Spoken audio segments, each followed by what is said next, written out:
Hi guys! Welcome back again to my channel at for today's video nga may nakita na naman akong ads online at dito nagpapaloan daw ng 2,000 up to 30,000 pesos ngayong araw na daw pwedeng ipaloan sa atin. At take note, ito ay pwede daw bayaran ng 3, 6 hanggang 9 na buwan. At dahil ito nga ay bagong-bago, ito ay may 4.9 na rating.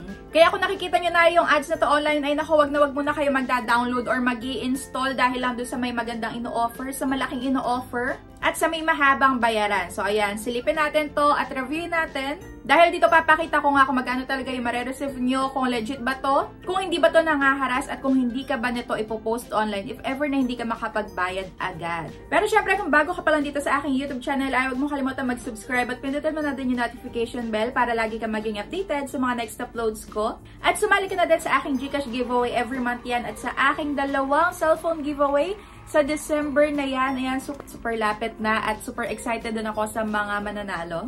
Yung mechanics nga pala, ayan, lagi ka lang updated sa mga ina-upload ko at huwag mo akong kalimutang i-PM sa aking Facebook page para maisali agad kita. Nandiyan sa may Facebook page nga pala, yung mga announcements ko ng mga nananalo sa may GCash giveaway ko, kaya tingnan mo yan lagi dahil baka isa ka na sa mga nananalo at hindi mo alam. Ayun, makukuha mo pa naman yung prize, basta i-PM mo ko. So, ayun, simulan na natin. Super tagal kong walang upload, ayan. Pero kahit gano'n, nababasa ko naman lahat ng mga PM niya sa akin at mga comments niyo dyan. Kaya thank you so much sa mga patuloy na sumusuporta. So going back na nga, itong nakita kong ads na to is si Peso Flow. Ayan, Loan App Philippines. At may 4.9 na ratings nga.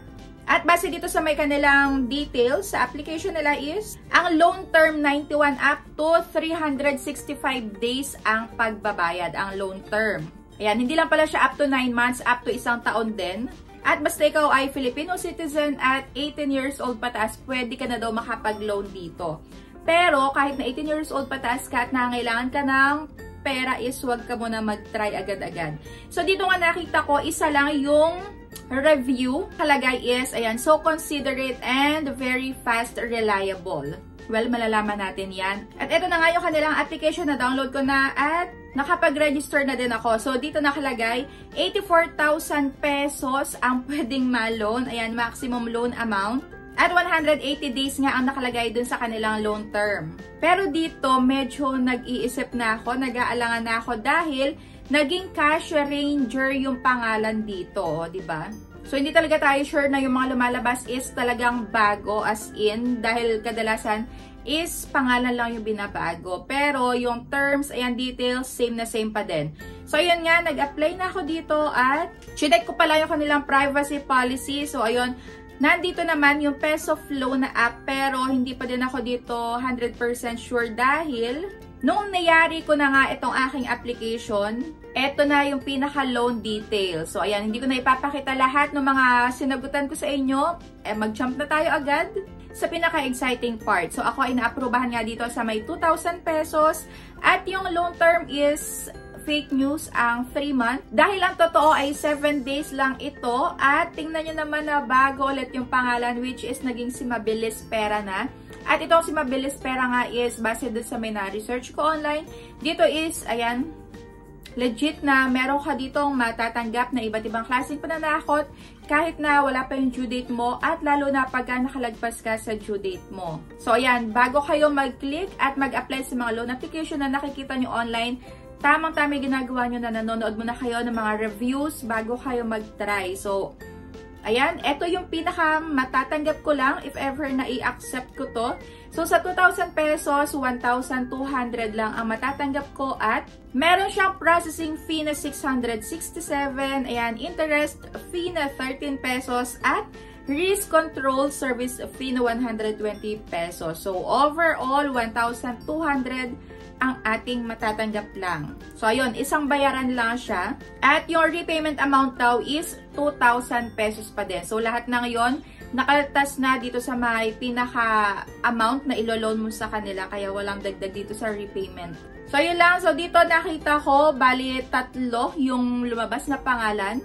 Ayan, Mabilis Pera at saka yung Cash Ranger. At pangatlo na nga yung kanilang Peso Flow na latest. O, diba, nakakaloka. Buti na lang dito, mayroong account cancellation. So, ayun, kinancel ko na yung account ko. At nung magre-register ulit ako ng phone number ko, nakalagay na dito is, your account has been canceled na. So, hindi na ako makakapag-open ulit using this phone number nga na gamit ko.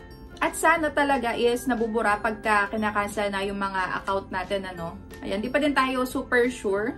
At if ever naman na kahit na ganitong malaki yung ikakaltas, ayan, kung gusto nyo pa din ipagpatuloy dito, yung pinaka-process ng application is halos the same lang doon sa mga kasalukuyan na loan application na natatry nyo na. At dito sa may pinaka-profession, about sa may job information, kahit na student ilagay mo dyan, kahit na unemployed ang ilagay mo dyan, housewife, ay kailangan mo pa ding lagyan yung work experience, yung company name, company phone number, company address, at address details. At isa pa, ayan, lumabas na naman yung more than 5 years. O, diba? Ang dami na nating nakikitang ganyan. Yung mga maling words. At dito, 5 pa yung emergency contact na kailangan mong i-provide. And as usual naman, pwedeng i-disburse sa may e-wallet at bank. Ayan, pwede yung GCash, PayMaya, Coins at GrabPay. Pero para sa akin nga is, hindi ko ito nare-recommend sa inyo. Nasa sa inyo pa din yung desisyon. Ang mahalaga is, nakita nyo na yung pinaka-loan details. Kaya ayun, kayo na ang decide kung ipagpapatuloy nyo pa ipaglo-loan dito or hindi. So that's it for today's video. Kung na-try nyo na yung Peso Flow na to, yung Mabilis Pera na to, at yung Cash Ranger na to is, i-comment nyo na dyan sa may comment section kung okay ba to sa inyo. Well, I'm sure hindi. Pero ilagay nyo na nga din kung ano experience nyo, kung ano-ano ba yung na-text sa inyo, kung magkano pala yung loan amount na ibinigay sa inyo, at kung magkano din yung tubo. Ayan, para maging aware nga din yung mga makakakita nung ads na to online para malaman nila kung magkano talaga yung matatanggap. At kagaya nga ng sabi ko sa inyo kanina is, for sure, meron ka ditong matatanggap na multiple calls, text galing sa iba't ibang numbers. At yan naman nga ay ang consequence pag hindi ka nakapagbayad agad. So, ayun, kaya iwas-iwas kayo sa may pag-accept ng loan details hanggat hindi nyo nakikita talaga yung pinaka-due date. At yung pinaka-amount na matatanggap nyo para iwas problema na lang din in the future. At kung meron pa kayong, ayan, bagong ads na nakikita online, ay i-comment nyo na dyan sa may comment section at i-review ko yan para sa inyo. So, ayun lang. Thank you for watching and see you on my next vlog.